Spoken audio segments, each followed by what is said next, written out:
Bonjour à tous, c'est Edjoan et aujourd'hui on se retrouve pour parler du match Finlande-France avec la victoire de l'équipe de France 2-0 dans un match dans l'ensemble comme assez ennuyeux, même si la France on va dire s'est réveillée en fin de match et a eu quelques occasions en début de match. Voilà, la France était dangereuse en début de match. Le début de match était assez intéressant justement. La France était assez agressive, voilà, ils ont eu des occasions assez rapidement. Je me suis dit bon bah ce qui est bien c'est qu'au moins même s'ils sont déjà qualifiés, qu'ils n'ont rien joué, ils vont comme dans être un spectacle pour le dernier match de la saison. Alors ça a duré à peu près une demi-heure, voilà, ils étaient à peu près dominants et après ils sont un peu écroulés, puis c'est-à-dire c'est plus la Finlande qui ont été dangereux. Donc là, c'est devenu un peu moins intéressant. Alors la Finlande a eu quelques occasions, ils auraient peut-être pu marquer, c'est un peu comme ils avaient fait quand ils les avaient battus lors de leur dernière rencontre.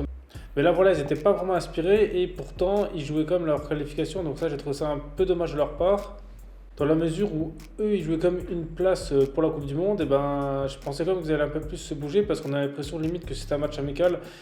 Et je trouve ça comme dommage parce que voilà, c'est comme une équipe qui fait pas souvent les phases finales de Coupe du Monde. Et de la jouer comme ça, ben, c'est un peu abdiqué. En plus, justement, avant le match, sur le stade, ils ont fait un petit spectacle avec des lumières. Je me suis dit, ouais, peut-être, voilà, ça peut être un match intéressant, mais en fait, non. Voilà, c'était un peu décevant. Après, en deuxième mi-temps, avec l'entrée de Benzema, voilà, ça a un peu changé. Je pense que Benzema, justement, il a envie de marquer et puis de soigner ses stats. Donc, justement, il a apporté un peu de fraîcheur et il a permis d'ouvrir le score. Et voilà, je pense que ça a un peu motivé les autres attaquants. Il a ouvert le score sur une frappe comme détournée d'un joueur de la Finlande. Alors, je ne sais pas si le joueur de la Finlande ne l'avait pas touché, est-ce qu'elle aurait été dedans? Parce que c'est vrai que c'était comme pas une grosse frappe et c'est vraiment le fait qu'il l'a détournée qui a totalement changé la trajectoire de la balle. Donc, ça, à voir.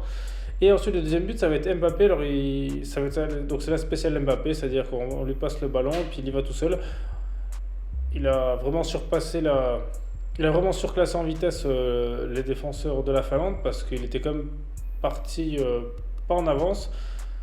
Et il a réussi avec la balle au pied justement à les marquer. Donc ça c'est bien aussi pour le PSG parce que on va dire ça c'est le genre de choses que des fois il est super efficace là-dedans, des fois il en a trois quatre et il en met pas une seule. Bon là c'est qu'Mbappé est en forme en ce moment et je pense que ça peut aider le PSG justement sur cette fin de saison. Voilà, après sur le reste de match, il n'y a pas grand chose à dire, hein. C'est-à-dire que la France, ils ont géré. Bon, ils avaient raison parce que de toute façon, ils n'avaient plus rien à espérer, donc ça ne sert à rien de prendre des risques ou de se blesser inutilement, même s'il y en a comme un qui s'est blessé. Donc voilà, ils terminent comme l'année 2021 sans avoir perdu un match parce que contre la Suisse, ça compte pas, ça compte comme un match nul. Là, quand on perd au tir au but, c'est un match nul qui est considéré. Ce qui est un peu dommage, c'est que les joueurs que Didier Deschamps a mis, normalement, qui ne sont pas titulaires, eh ben, ils n'ont pas vraiment brillé. Ils auraient peut-être pu essayer de se mettre en avant. Ils n'ont pas été mauvais, mais on va dire qu'ils ne se sont pas vraiment mis en avant.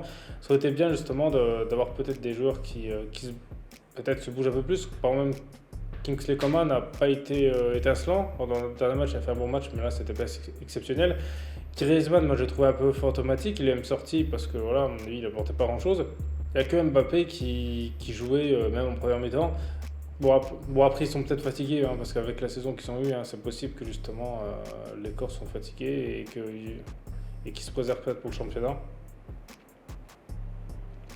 Donc voilà, après vous, justement, dis-moi ce que vous avez pensé de ce dernier match de l'équipe de France. Voilà. Si vous avez trouvé excellent match, justement, si vous les voyez peut-être gagner la Coupe du Monde 2022 ou non. Et sinon, merci à tous d'avoir regardé cette vidéo. C'était Edgewan. On se retrouve très vite pour une prochaine vidéo.